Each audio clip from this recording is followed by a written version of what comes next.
नमस्कार, योग गुरु धीरज चैनल में स्वागत है। बच्चे कुछ भी खा रहे हैं, पचा रहे हैं। आपको लग रहा है कि ऐसी गलत चीजें भी बच्चे खा लेते हैं लेकिन उनका डाइजेशन हो जाता है।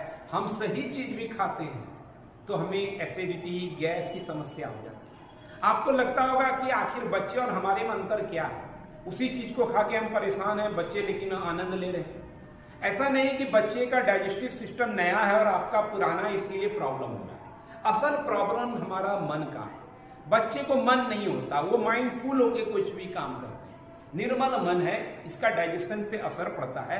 इसको कहते हैं गट और माइंड रिलेशनशिप। यानी आपका मन जो है आपके गट से यानी आंतों से रिलेटेड है, पाचन से रिलेटेड है। जितना आप तनाव में रहेंगे, जितना आप ओवर थिंकिंग करेंगे, आपका इंडाइजेशन होना तय है। ज्यादा इंडाइजेशन होगा तो आपको एसिडिटी ज्यादा बनेगी, गैस ज्यादा बनेगा। ये उसका बाय प्रोडक्ट है। बच्चों के साथ ये समस्या नहीं है। फिर इसका उपाय क्या है? त्वरित उपाय, तत्काल निदान क्या है समस्या का?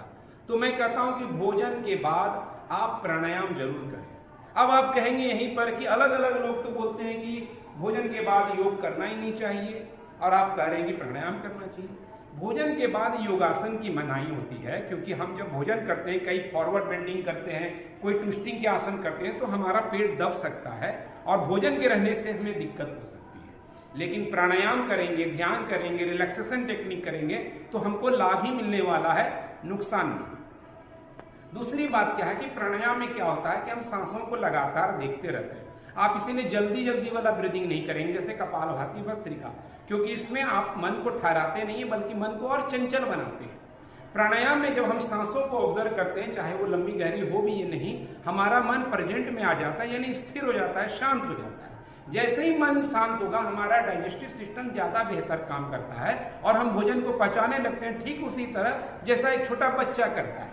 तो धीरे धीरे प्रैक्टिस से आप डेवलप कर पाएंगे कि मेरा मन अब ज्यादा शांत है और मेरा डाइजेस्टिव सिस्टम अच्छा है। अगर आपको एसिडिटी, गैस या इनडाइजेशन की किसी भी तरह की समस्या है, पेट का रोग है, आंतों की समस्या है, आप भोजन के बाद प्राणायाम को करें। कौन कौन प्राणायाम कर सकते हैं? अनुलोम विलोम है, जिसमें धीरे से सांस लीजिए, बहुत धीरे से छोड़िए, लेकिन सांसों पे हर बार ध्यान रखना जरूरी है, तभी होगा रिजल्ट। दूसरा, आप भ्रामरी कर सकते हैं। कुछ समझ में नहीं आ रहा, फिर धीरे धीरे सांस लीजिए, फिर भ्रामरी कीजिए। जल्दी जल्दी कुछ भी नहीं करना है। ओंकार कीजिए, ओंकार में वही है, पहले अच्छे से सांस भरे और छोड़ते हुए भ्रामरी ओंकार करें और उस पर ऑब्जर्वेशन अपना बनाए रखिए। ऑब्जर्वेशन की है, यही आपको निदान देगा। और इस पर पूरा डिटेल वीडियो हमने बना रखा है यूट्यूब पर, तो आप उसको जरूर फॉलो करें। धन्यवाद।